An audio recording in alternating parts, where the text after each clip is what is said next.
Hey, what's up YouTube? Working on a 2012 Forester, doing the front axles. Now we don't need that many tools to do this job, so we need a breaker bar, 19 millimeter, 14 millimeter, 12 millimeter, and this is a 32 millimeter. And also we got a, let's say, a medium-sized pry bar, and I have a large pry bar. Now this large one, you don't need it if you have a impact wrench or if you're using air tools. Now once you remove the wheels, you need to remove the axle nut. Then it's going to be the two bolts that hold the shocks. 1, 2. We're going to take off the caliper, not the bracket, just the caliper. So we have the caliper bolts, top and bottom. The same as if you're doing a brake job, you're just removing the caliper. Then you have another bolt that holds the brake line. Another one here. That's for the ABS sensor. And one on the body of the vehicle. Now all the bolts for the lines, that's a 12 millimeter. So you want to take this one off. Come on the other side, you want to take the one for the ABS sensor off. And these two are actually on the strut mount. So you want to take these off, 12 millimeter. The one on the body of the vehicle, 12 millimeter. Once you remove those, then we go with the 19 millimeter to remove this nut that holds the strut onto the hub assembly. So you want to remove these two, top and the bottom one. You may need another 19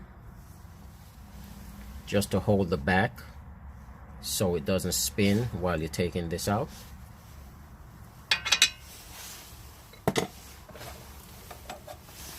We need the 32 for the axle nut. See, it sits right there.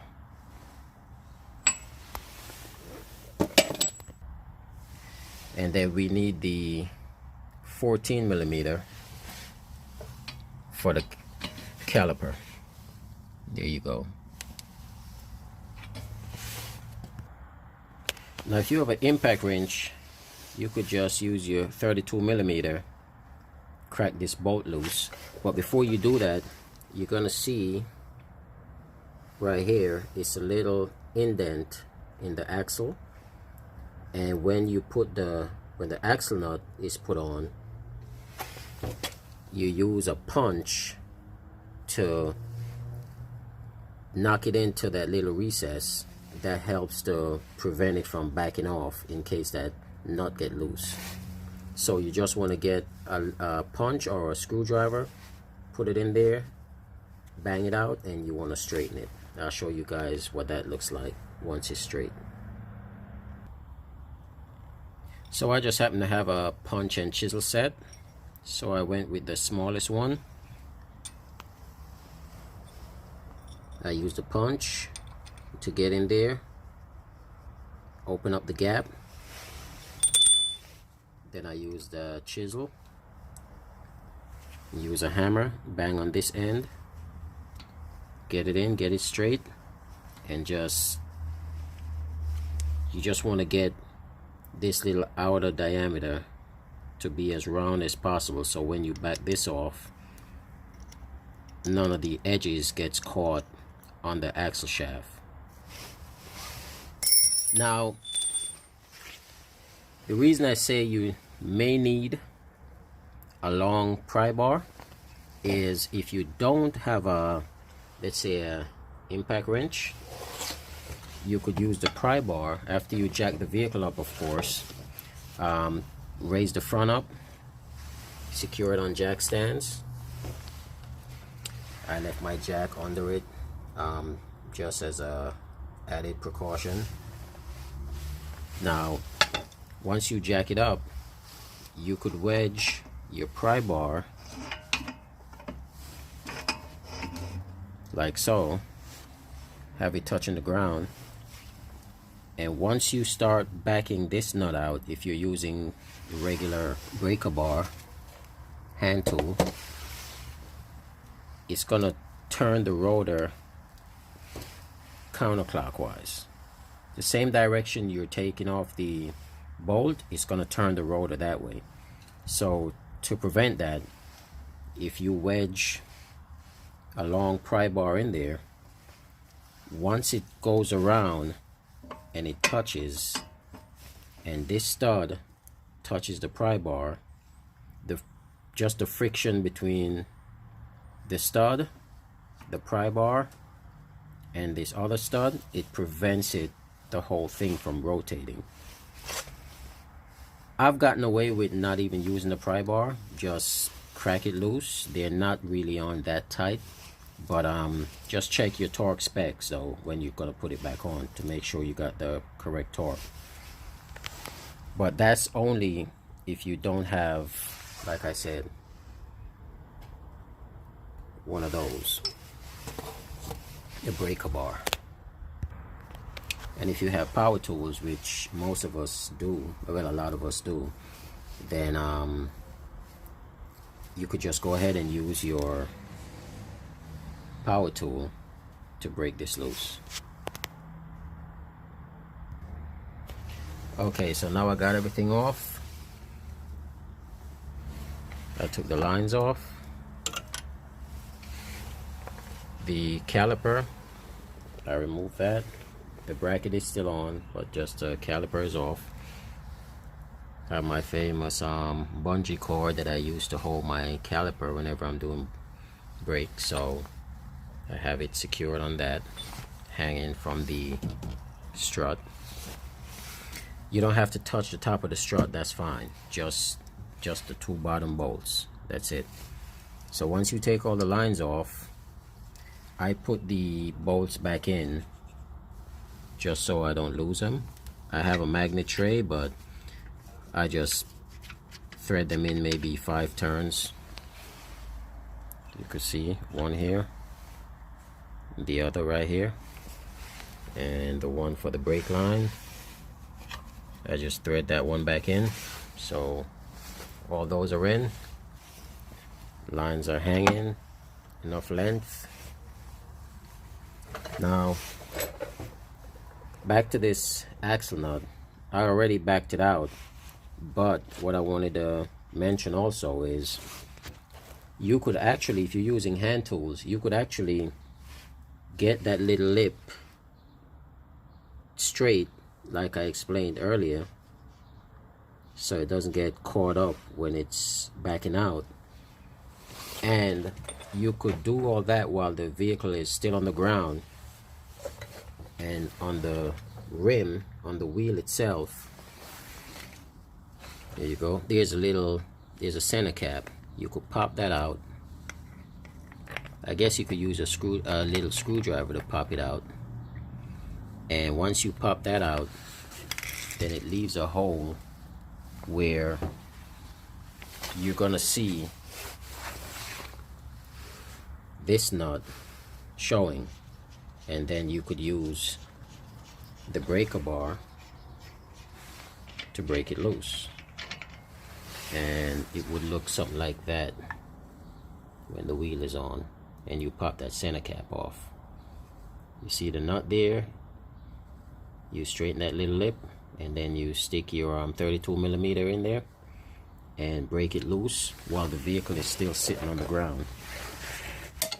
So if you do it that way, you don't need that long or large breaker bar.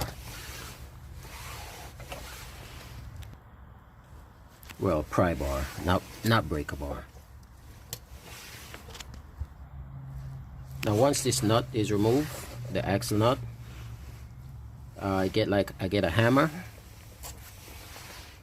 and you could use a socket to fit over it, and then just tap it with the hammer and it'll push right in.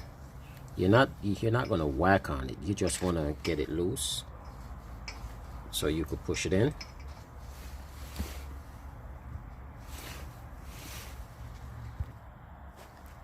So now I got one more bolt. I hold the rotor in up, actually, just just put a little pressure on it, your knees, whatever. Back the last bolt out of the strut, and now this whole unit is gonna tilt forward. There you go, forward. The axle is loose. Now you could use another bungee cord if you like to hold it here, and maybe try to hook it on that bolt just to hold it, but you really don't need to. So now I have it forward. That's how it looks from above. Now I could pull the axle out,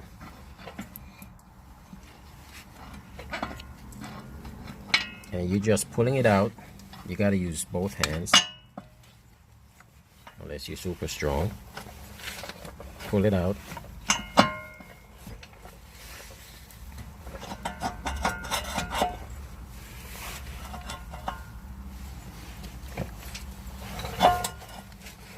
Yeah, I need both hands. So once we got it out and sitting off to the side, now the fun part, we gotta go under the vehicle. So let me try to point it out. We gotta go under the vehicle, try to get the small or the medium pry bar up between the axle where it goes inside the transfer case, and pop it out forward.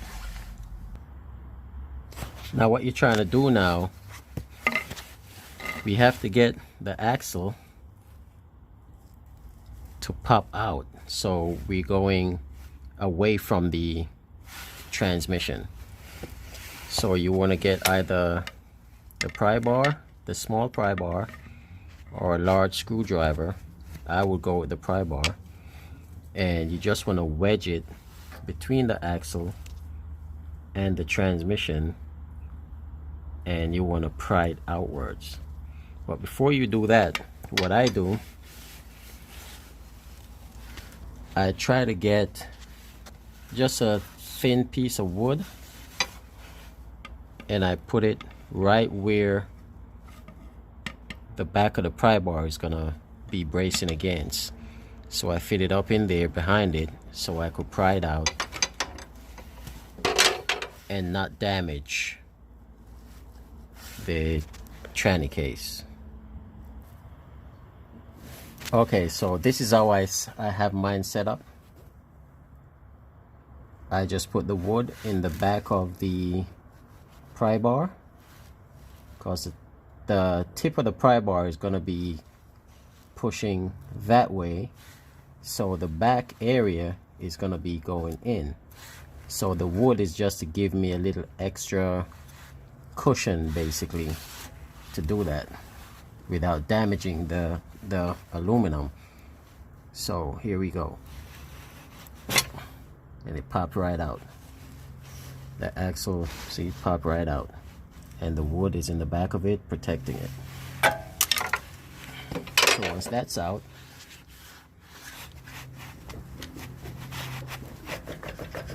now I could reach up and I could finish pulling it out from under the vehicle. Now it might be a little difficult to get out, and try not to pull on the axle shaft because then what's gonna happen is where that boot is, you could pull and separate it.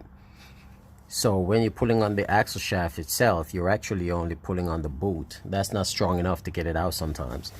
So you go, I put another block of wood, a thicker block of wood, and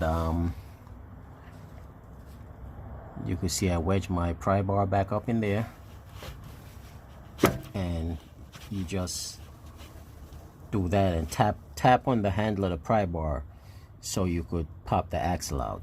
It has a little clip that's holding it, so you just want to pop the clip past the little groove that it sits in. Now once you got it clear enough, then you come back up front and you just reach in, grab the back, and you just pull on it, and there you go. Take your axle out, and this is the part that I grabbed to pull out. Here's where the pry bar went. Rest the pry bar right here. Did like that, and it forced it out.